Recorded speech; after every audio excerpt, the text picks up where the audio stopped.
Hello, everyone, and welcome to the second of our Action Fantasy Book Club talks. I am joined with Tao Wong. Tao, you want to talk? Do you want to introduce yourself, and then I'll introduce myself? Sure. I'm Tao Wong. I am an author of science fiction and fantasy works, mostly well known for the System Apocalypse series, which is a lit RPG post apocalyptic work, and A Thousand Li, which is a Xianxia Chinese fantasy, basically, work that involves my protagonist climbing up to becoming a god. Awesome. I love it. And I'm Russell Nolte. I am a USA Today bestselling author. My best known series is either Ichabod Jones Monster Hunter or The Godsverse Chronicles or Obsidian Spindle Saga. And it's a lot of mythology. Some of the characters do ascend to be gods, but usually they do it in like a book instead of like a 10-book series. So, or like a longer series.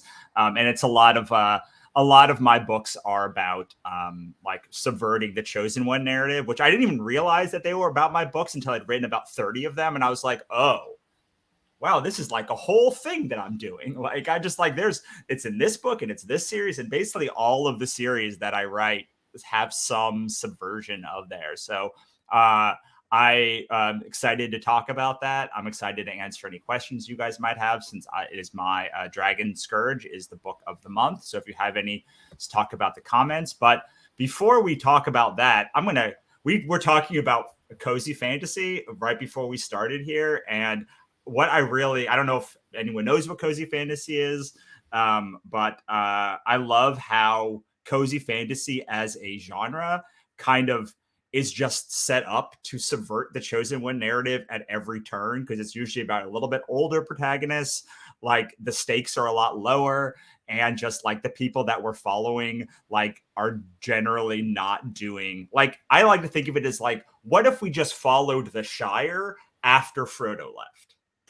That's what I think about with cozy fantasy. And I've been really enjoying the Secret Society for Regular Witches and TJ Klune's books. And I know you have one coming out soon too. Yeah, So I'd we've love to got get your a thoughts of that. Yeah, I mean, cozy fantasy is such a interesting subgenre. I started reading or seeing a lot of it in Japanese light novels. Really, I mean, there's so much cozy fantasy or cozy works in general. Stuff that's meant for women or aimed towards women, like New Game and New Game Plus, and where it's just women and finding their way, or you've got things like Restaurant from Another World, which is what similar to what the Nameless Restaurant is about, which is just about food, really. Magical restaurant, all about food. And so I love that just languid pace that they have in a cozy fantasy, where the stakes aren't very high at all. It's about a slice of life. It's about people and the characters that are involved in there. I think And Studio Ghibli was doing it before. Like that's what I think of, like oh Kiki's yeah, Delivery Service and like Totoro and all of those books where it's like you could just get lost in this world and just like maybe nothing happens for an hour and a half, but I'm just happy to live there. yeah. No, Studio Ghibli definitely does it, and obviously, Travis Baldry's Legends and Lattes just blew up the entire subgenre. And it's now nominated for a Nebula too, which is amazing on his part. But a friend of mine, S.L. Rowland, recently released Cursed Cocktails as well. Within that, he runs the subreddit, which is Cozy Fantasies, and it's like 50,000 people or something now. And within a year, it's just blown up. Yeah. It's kind of the opposite of action fantasy. I like to do them. People are like, wow, your books are so fast paced. What do you like to read? I'm like, I usually read like Neil Gaiman books or like watch Studio Ghibli movies, or like I was just finished about the Secret Society for Regular Witches, or I read a lot of paranormal cozy mystery. And I really love how like cozy fantasy is just like, what if we just didn't have a murder? All of the baking, none of the murder. And I was like, that's like a very appealing concept to me, especially because most of the books that I write and read are these very fast paced world ending affairs. And the older I get, the more I'm like, I wonder what Tuesday looks like for these people. Yeah, no, it's I also like the way that they bring it back to the topic about chosen ones. It's really the question of if you've had a chosen one, what happens afterwards, Mm-hmm. or what if all of these people who never really became the chosen ones, what do they do afterwards? Legends of Artis does that with their big hero who just kind of goes and wanders off to go and retire. Yeah. It's that question of what if or what happens after. you know Yeah, it's um, my friend writes this amazing comic book series, Destiny New York, about this girl who fulfilled her. It's about this world where everyone has a prophecy. Well, not everyone, but like certain people have prophecies, and they go to these like prophecy schools to like learn how to deal with their prophecy and learn and study. And it's about this girl who like did her prophecy when she was like 13, and like what now? Like what's the rest of her life look like, and like how she drifts through, and like the love and all this stuff. So it's one of my favorite ones. Like he can write that for the rest of his life, and I would be very happy. that sounds amazing, actually, to follow up on that. And it's one of the aspects I like about urban fantasy works too. Sometimes it's not so much and Charles DeLint does that too, with his work, the Onion Girl and stuff like that, where it's not really any big world-ending events. It's just people living their lives and the characters within those lives, and how finding little bits of peace and understanding within those. And Yeah. he does it so well. And the way that I usually subvert the my favorite way to subvert the chosen one is about how unfair it is that these very powerful humans are putting powerless children through all of these like trials and tribulations. And so I think I think the Hunger Games is a really good example of a chosen one narrative that I really like. She that a subversion that I really like, and it's not even in fantasy, where it's the first book is about her she chose to take on this destiny, but she had to choose it because like the oppressive government was forcing her into it. And then Mhm. the second two books, the movies really like miss the point of the second and third book, which is about like how unfair it was and all of the ramifications of her having to do all of these horrible things during the games. And I think that like to me when I read those books, I'm fascinated by the third book, which is just like a trauma response to like all of the first what happened in the first two books. And you so rarely in fantasy see anyone dealing with all of the the stuff that comes from leading that like epic world ending thing, and how that changes someone who like shouldn't be subjected to that. Yeah, that's an interesting viewpoint on the Hunger Games, actually. I didn't really think of it that way, but it is very much, as you said, almost a view of the PTSD that she has, and how screwed up it's such a dystopian ending as well. It's Mm, like a messed up ending towards the end, where everything that she's worked for just kind of breaks down. Um, yeah. because of and I know some people who hate the ending with such a passion. I get it. I get why they hate it. I sort of see why she did it. I'm not as sure how I feel about it. I think I'm okay with the way that she ended it, in the sense that it, as you said, it is a discussion about how messed up the entire world. It was a very dystopian ending. Yeah. I really enjoy the fact that it was so well written in first person present Hmm. too, which is so hard to do. And often, people who do first person present, there is no reason for it. Whereas hers made a lot of sense why it was all first person present. Yeah, because she was like living every second was like she could die now or now or now or now or now. And there's always when you write that first person past or third person past, it's always like, or even first person past, there's always that idea that like this person has survived to Yeah. tell about this thing that happened. And like you said, first person present is so much more like, oh, did she die now? Is someone else going to take over this narrative? I actually think that one of the most brilliant uses of like that kind of tense is not even first person present. It's the second book of the N.K. Jemison's Broken Continent series, where it goes into the second person, and you're like, wait, what is going on here? And it takes you like took me like half the book to realize like what was happening there, and even in the end, I was like, whoa, that is amazing. I've heard amazing things about it. I have yet to get to it. I my TBR pile is bigger than me, really. You know, I'm someone. I was recently at a panel talk. They were talking about dark fantasy in particular, and fears. And one of the things she said was she calculated how many books that she could potentially read between now and when she dies. And that was such a depressing thought.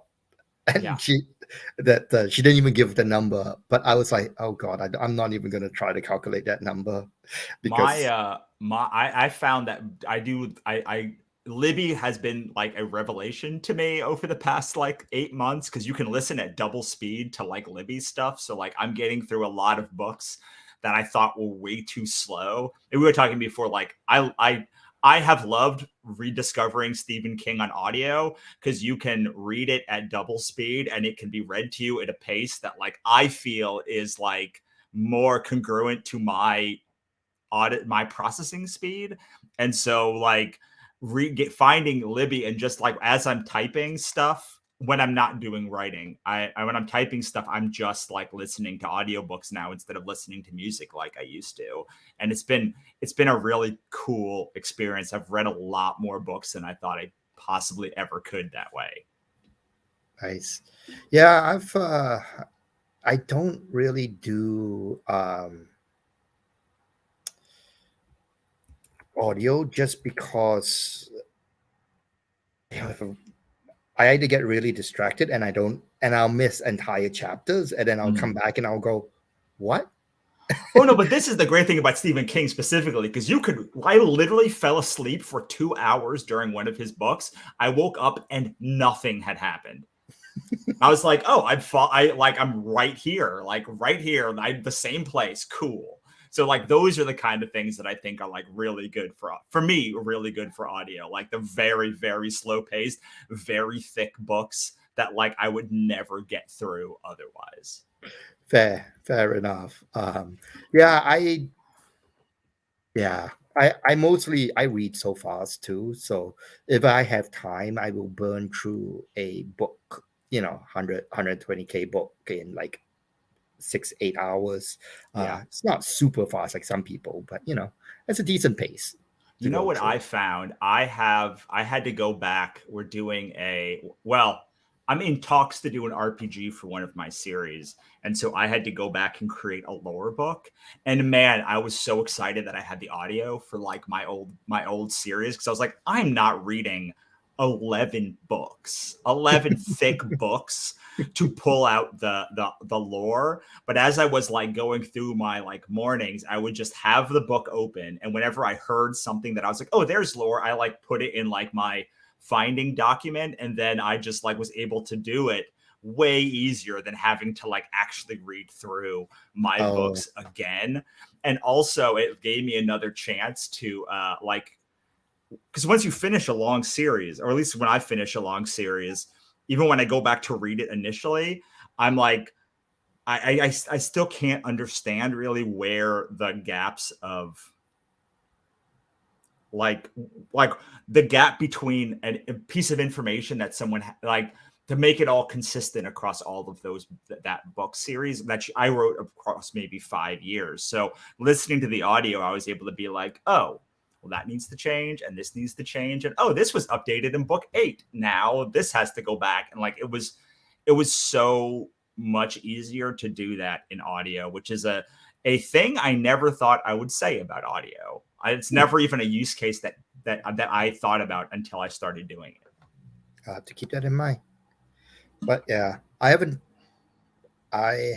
had to do that. I've mostly been yeeting any series Bibles over to someone else to go and create for me, because I neither have the time or desire to go back into my older work to create a series Bible, because I will get itchy fingers and I will start trying to fix things that I know is now wrong. And it's like, Yeah. oh, that sentence is horrible. I gotta.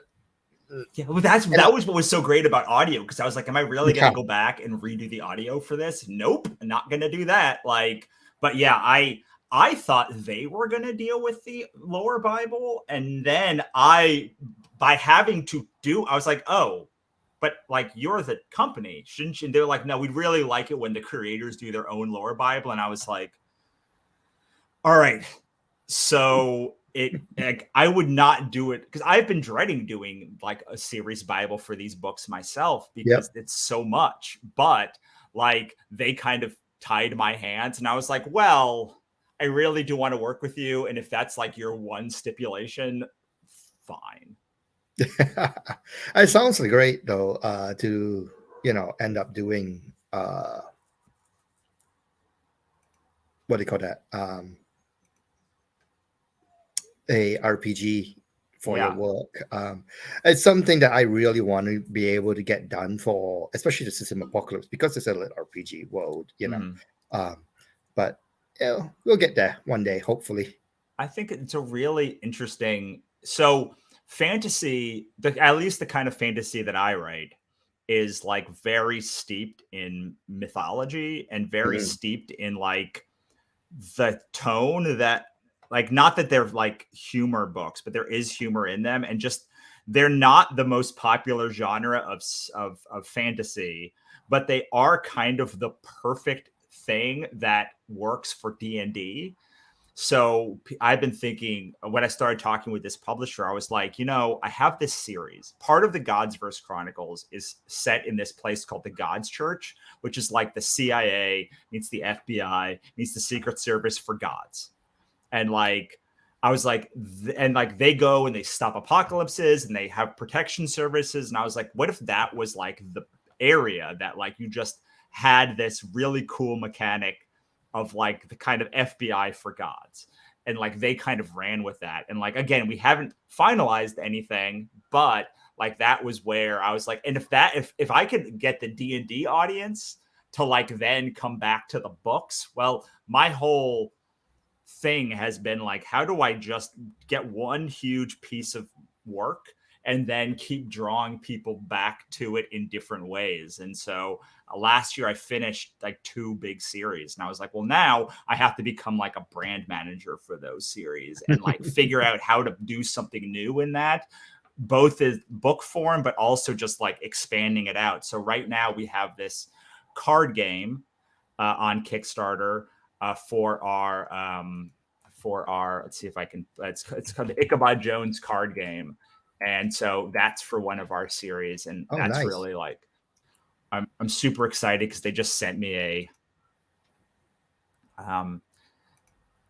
if people have questions about Chosen Ones, we might get back to it at some point. But now this is like a real, so like it's this card game. And what's really cool about this card game is that each suit, so each color, tells a story of the series. So it goes, it's like 1 to 9. And if you do them in order, like it will like show you like a section of the actual story. Story. And so we did a coffee brand last year for one of our series. Cthulhu was hard to caffeinate, and we did like, so we're trying to do all of these other things to just be like, well, if like you're going to go out and build my brand for me, like I will let you do that as long as you're not touching the series as a whole. That's amazing. I got to go pick your brain about, how you go around finding these people to license stuff.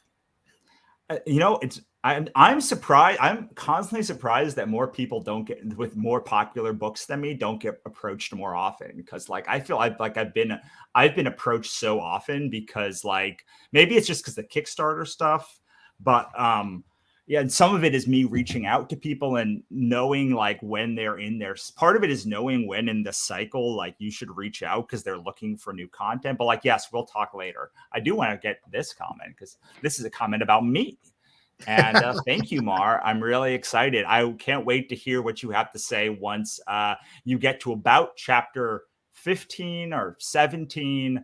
You're almost there with the part that, like, this conversation becomes a little more relevant, not about the branding, but about like the chosen one. So you were talking before we started, Tao, about like how you view the chosen one narrative. Do you want to talk a little bit about like how you subvert it? Yeah, well, I mean, I don't know if necessarily me just myself. I was talking more about in the traditions that I come in, wuxia sanxia works, and a thousand leagues of sanxia work in many ways. There is this competing trope, really, that happens all the time, where you've got two types of heroes, really, a protagonist, and whether it's a hero and two heroes or a hero and a villain. If you know Naruto, you have Naruto and Sasuke, right? One person's the incredibly talented individual who learns everything with a snap of his finger, and then you've got Naruto on the other hand, whose best trait is the fact that he's stubborn and he just keeps trying. And it's a very, and I think it's an old argument when you come into it, that comes from martial arts, right? You've got the talented prodigies who come in and they just kick ass, because they've got that physicality that just comes from talent or other things that they've done in their life. And then you've got the people who just aren't very good at it, and all they can do is they can just work hard and work harder. And you always have this competing narrative happening, and depending on where you want to, you can have a different discussions within that narrative. And so it's sort of a chosen one discussion, because the chosen one is the person with the talent, really. Or is it the person who's just unwilling to give up? Because you see that in more Western style stories, where the chosen one is the person who fails and fails, but he keeps getting up and he goes. I mean, the triac structure is really built around the chosen one fails at some point. Generally there is a big failure, and then he picks himself up and he goes on, and where it is. And so it's always kind of fascinating to me that there's this discussion about chosen ones, because within wuxia and sanxia, there's this almost opposite polarities of the individuals and how they are built, or whether they choose. On top of that, a lot of old school wuxia and sanxia, there's always this because there's a discussion about Confucianism and Taoism instilled inside it, as always this interesting side angle where people talk about retreating from the world, or retreating from the corruption of society, pulling back. So it's almost, and again, you've got this kind of almost subversion where there's all this duality where you can't fix a world if you're not part of it, but by fixing it, you also often become the problem, right? The things that you can do, especially with wuxia heroes in particular, a lot of things that you fix things are by beating up people and killing and violence, and that sets off its own chain of consequences and everything, and so sometimes some of these narratives involve just stepping away. I'm going off into the mountains and leaving and not dealing with this shit because every time we get involved, this circular thing comes along. So it's always it's interesting looking at the typical chosen one narratives, and then you look at it at how it's played out to some extent, in wuxia sanxia works or Asian fantasy works. Yeah, it's very interesting too. Like hearing you talk about Naruto, like just made me like remember like what a brilliant subversion that is, because in a whole different way than like the other stuff that we were talking about. Because like when you talk about Taoism, a big part of it is like the way will be easier. Like if you follow the path, like it's going to open up for you. And like the path for Naruto is like he shouldn't be doing the thing that he's doing, right? Like he's bad at it. Everyone hates him. Like everyone, like he doesn't have any friends at the beginning, and still he like he like goes through this process, and it's through hard work and rejecting the fact that this way is supposed to be easy, that he becomes this master, and he actually follows the destiny, and he becomes like, well, the good version of his destiny of like saving everything. And it's very interesting, especially because they spent I don't know, dozens of books of Naruto and dozens of episodes of Naruto with this mind-numbingly annoying main character, and like that is hard to like and hard to even read, and you have to do the work to love this character and find ways to love this character as other characters are finding a way to love this character too. So it's almost as if like you are on the same journey as the other characters around Naruto.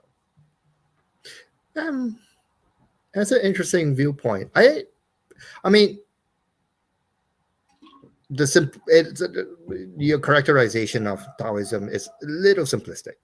It's not finding the easiest way, right? It's finding the true way, right? Which is somewhat different. The true way of handling something is, I mean, the easiest way, as an example, the easiest way of surviving winter, or of dealing with your daily life, is not bordering and prepping for winter. But that's not going to mean that you're going to survive winter. That's True, yeah. You have to prep. You have to do it, and that's hard work now. But that's the way that you have to deal with it, right? Because you have winter, and you won't have food, and so on and so forth. So it's not necessarily always the easiest way. It's just the right way, and sometimes the right way just is the easiest way. But sometimes it's doing what is the way. Sorry, talking about Taoism gets weird. Yes, the first line about in the Tao, the Tao Te Ching is, the way that can be explained is not the way. The Tao that can be explained is not the Tao. And it just gets strange. So yes, it's a very. I mean, I've been reading. Well, not that there's a lot of like. It is like, yes, it's very hard to talk about in a way that like everyone can even get on the same. Yes, it's very hard. It gets hard, and the more you talk about it, the harder it gets. But it's I mean, and then of course you have to go and define if you're talking about the philosophy, and then or the religion, because there is the entire religion and religious practices and all of that on top of everything else, and then you've got the Tao Te Ching and the Analects and all the different versions of the books, the philosophies and stories that go along with it. And the stories are actually one of the interesting reading, and they also explain some of the aspects better. But a lot of these, they don't, it's easier to read the stories and read the things, and then you think about them, and then you sort of get an idea, and you keep reading and go back. The Thousand Li is basically it's going to be basically a 12-book series of me discussing Taoism in small, in book form with a character who's trying to figure it out himself to some extent. And I mean, I do not in any way, shape, or form feel that I have any real clue about it. It's in my own way, my own thoughts on it, Right. which aren't sophisticated at all. Yeah, well, it's interesting because like I saw you do the same thing I did, which was just like you started having a thought and then you were like, well, that's not like I'm just gonna step back from that thought. And like I feel like most conversations on specifically Taoism and Tao philosophy eventually end up with people being like, yeah, that's not right either. Like that's not the thing I don't quite know. Like you really do just have to read about it and think on it and then come back again and again and again. It's like a Tao Te Ching is a very simplistic book. I mean, I don't know. It's what, less than 200 pages. It's probably less than 10,000 words. And Yeah. like, and yet it's one of the more complex books in the literary canon across any culture as well, like at the same time. And like to me, I'm like, that is the duality of even thinking about any of this stuff. It's like the simplest thing is also the most complex and the hardest to describe, but also you can read about it in like, we both read fast, so like you could read that book in like 20 minutes, an hour. Like I mean, if you just literally are reading the words, like it Yeah, does if you not just take read very it, long to read it.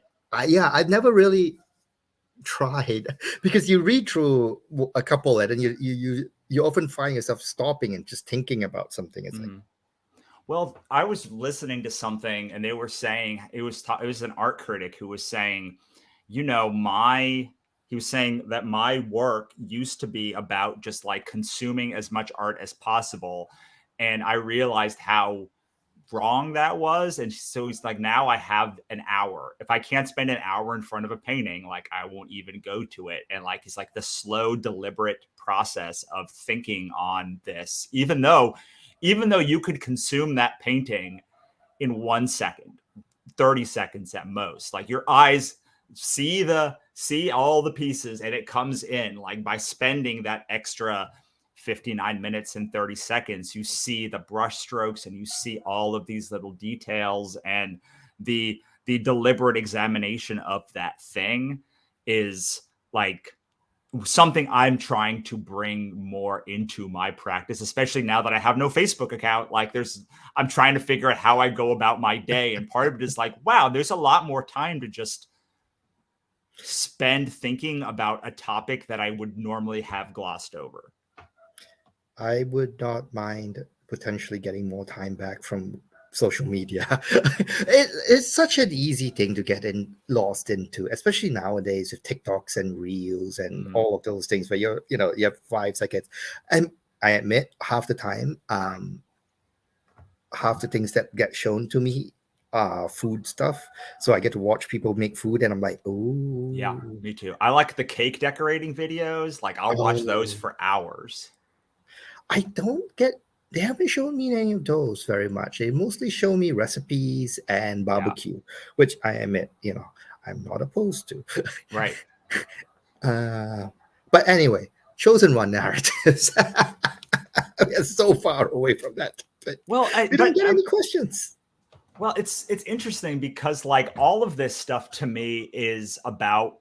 So to me, the main question of like the chosen one narrative is like, is there a pre-subscribed destiny to what you are doing, or can you fight against that destiny? And so much of my work, like that's the whole point of the Godsverse Chronicles. It's about like heroines who rail against their destiny and accept their destiny and like change their destiny in some way. And when I think about the chosen one narrative, like this, it's really to me like the saddest narrative, because it tells you that like your destiny is to change the world. And it's like, but what if I just want to like make sandwiches, and like I don't want to like fight this big bad guy. I just want to like to go back to Destiny New York for a second. Like one of the characters is like her destiny is to kill the greatest evil.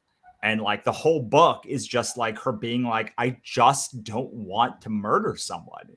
Like, I don't want that is too much to put on anyone, to know that like the crowning achievement of their life is to take someone else's away. And like, even though it's a bad person, even if they are objectively bad, like there are still things that they love and people that they are that like rely on them, and like it's also snuffing out a life. Or, and I mean, in the end, most of the chosen one narratives traditionally are like kill bad guy. Mm-hmm. Even like when you throw the ring into Mount Doom, it's like kills effectively like kills Sauron, because like that's what's remaining of their souls. So like even though it's not stabbing someone, it is like ending a life. And like you're put like, and so all of the things that we're talking about really are on some way like subversions of that, because like if you're opening a patisserie in like a medieval city with like orcs and stuff, like you're not accepting that like high fantasy like is the only way to tell a story. Yeah, for sure. Have you ever read Louis McMaster Bujo's Curse of Charlion? I'm literally reading it right now. Or That's yeah.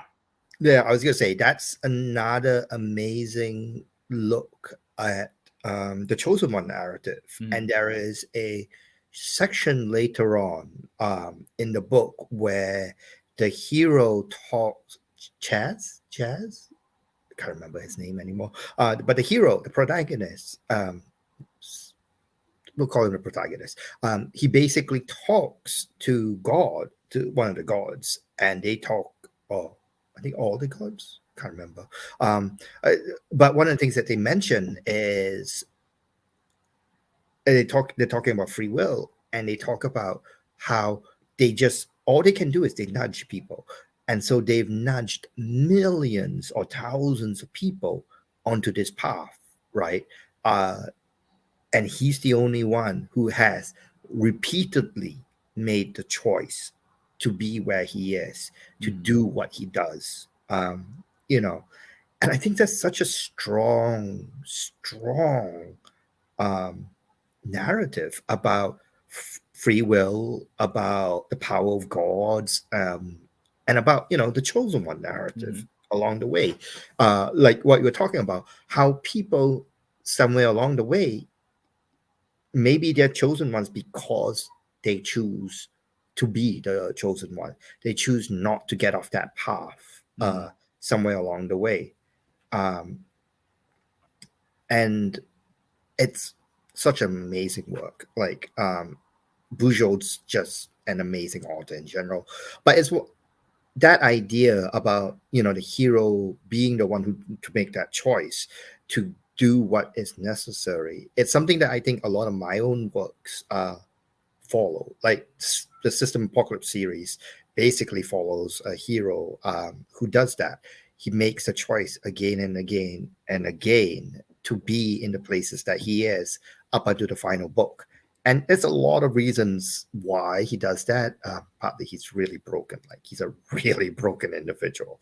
But there's also a quiet discussion, or at least I find it a quiet discussion about, where do you stop? Where do you end being the hero that needs to be there?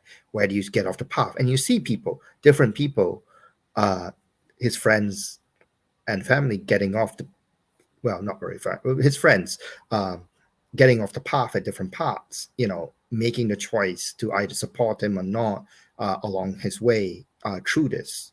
And it's a different way of looking at the chosen one narrative that really, I think, is strong. Yeah. I mean, I think it says something also about like, so when I was a kid, not to make this about like creative people, but like when we were in, and when I was in high school, like everyone was going to be an actor or a director or like write plays or do something creative with their life, and like, or like follow like whatever the chosen one path is for like doing whatever their thing is. And like a lot when you're 12, you just are like, oh, everyone's going to do all this stuff. And it's kind of daunting because there's so many people that like not are that you're against, but you're like, wow, all of these people are way more talented than me. But then like 30 years later, you look back and you're like, it's a different narrative, because now people are like, like you are inspiring me to do these things. And you're like, oh, so like now if I get off this path, it's not like at some point it changed from like everyone is going to do this thing to now like everyone is watching you do this thing and rooting for you. And like you're an inspiration to these other people. And like, do you get off that like, can you at one point it's like, do you get off that path because like it's too hard or need to go do something else? Then another part, it's like, do you get off this path even though a lot of people are looking up to you or looking up to how you conduct yourself and doing all those things?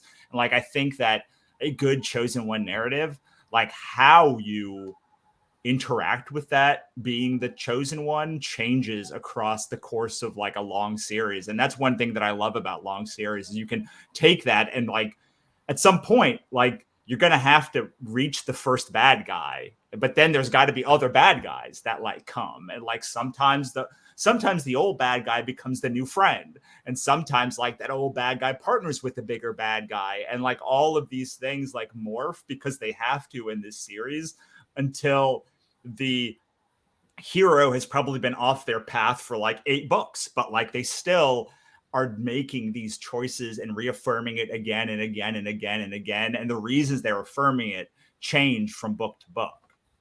Yeah, no, I agree. The Wheel of Time does that really interestingly too. I really like the way they have that it managed to bring, Ryan Altor, in there, and he's the chosen one, and all the sacrifices he makes, and you see the consequences of the, uh, that chosen one narrative, and the knowledge of what he has to do, and the price he's paying throughout the series as he goes along.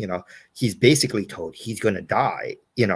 His job is to die, and he's that's a lot to put on a, he starts at what, 16 or something, by the time, and he just put it all, and he runs an empire and everything. At the same time, you also see other people like Matt and Perrin, who are also in their own way, doing the chosen one narratives at Tarvar. I cannot say that word. Tarvarin? Tarvarin? I think that's it. Where the wheel kind of warps around them. And I think Egwene and Nynaeve both. No, Egwene has it. I don't think Nynaeve does. Nynaeve? Sorry if I'm messing up the names, by the way. There's so many names in there. The fact that you even remember 10 names is like pretty impressive. I can remember the names. I was listening to or watching the show, and I was like, oh my God, I've been saying these names in my head wrong all the time. Like all of them were, other than Rand and Matt and Perrin, because those are easy.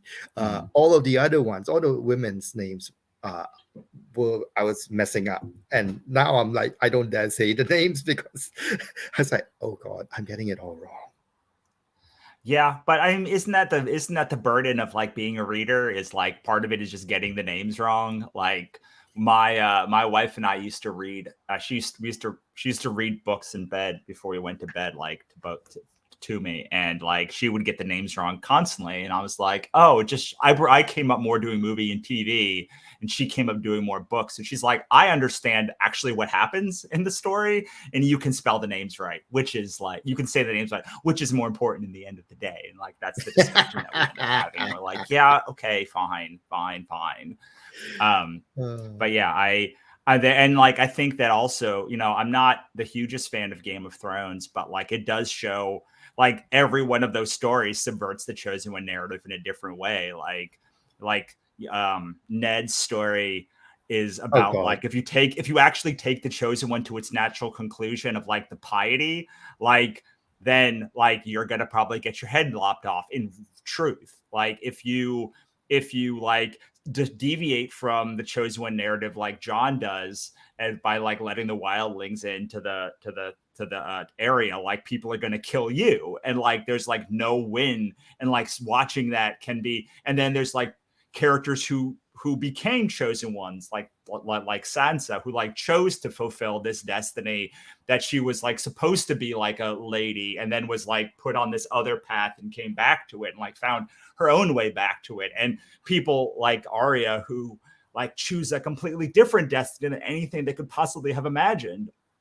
And and Daenerys, so like each of those stories is also like its own talk, like subversion or like exploration of the chosen one narrative as well. Daenerys in particular was an interesting way of doing it, and I really hate what they did with um the last season, Yeah. especially it, not because of why the fact that she went, crazy and did that. You could see that they planted some of the seeds in the show, and in the books. Obviously, it's much clearer in some ways, but at the same time, they just rushed it. They rushed it way too much. Yeah. So we're nearing the end of the hour, but I have to do this now because we're talking about it. So like this is how you could have made that actually work. Imagine Daenerys comes to Westeros. She's with Jon, so we get almost to the end of season 7. Then seasons 8, 9, 10, 11, 12, 15, however many are about them going to each kingdom and trying to shore up allies. And every time they bow to Jon and not her. And every time she's slighted more and more and more and more and more until like she like is out of allies, and now there is a reason why she takes everything out on like King's Landing at the end. Like I just think there was 40 other episodes between episode 3 and episode 5 because she keeps like putting her own people on the line, and they are dying, and still these lords are not falling in line behind her. They're still bowing to Jon, even though it's her people that are dying. And I'm like, okay, well, they're like, I have a hard time reading the books, but like, I'm going to read the books to see if that is the thing that George R. R. Martin was trying to tell, because it feels like he handed a list of his outline and they just were like, okay, how do I get the last of these points done in one episode each instead of 10 episodes like we had before? Yeah. Well, I mean, I think he has said, he gave them the ending, and what the ending had to be. And I think there wasn't really much more rather than after that. And it was just them making up shit. I don't think he did or envisioned what happened with the White Walkers at all, in the same way that they did it. I think it's messed up hugely there. And that was such a mess up in that. But I do think that he really meant for her to slowly decline, for her to take harsher and harsher measures, and for her to basically go from someone that everyone thought was going to be, the savior, to basically the woman who, it becomes another Mad King, really. And I don't even know if she was really meant to be completely mad so much as just will not see any other options other than her way. And you see that all of the people are like turn on her, all of her advisors. She loses all of her friends. Like if that happened over the course of many episodes instead of 2, like probably would have been a lot more reasonable to like have the ending happen as it happened. All right. Well, we're about done with our hour. I want us to be able to get on with our Sundays. Do you have any final chosen one thoughts? What month are you is your book club? I'm in August. Awesome. And mine is right now. So if you are not joined, go to actionfantasybookclub.com and join. You can get my awesome Dragon Scourge book. I think you're writing a brand new book for this one. Is that right? I have written it, and it is just in the midst of being edited. Nice. At the moment. Awesome. Awesome. I love it. All right. Any final thoughts on the Chosen One narrative before we let these nice people get on with their day? No, I think I've pretty much said everything I have to say for now. Awesome. Sounds great. And I have as well. So thank you so much for joining me. So I wasn't just talking to an empty room. I appreciate it. And we'll talk soon. All right. Take care.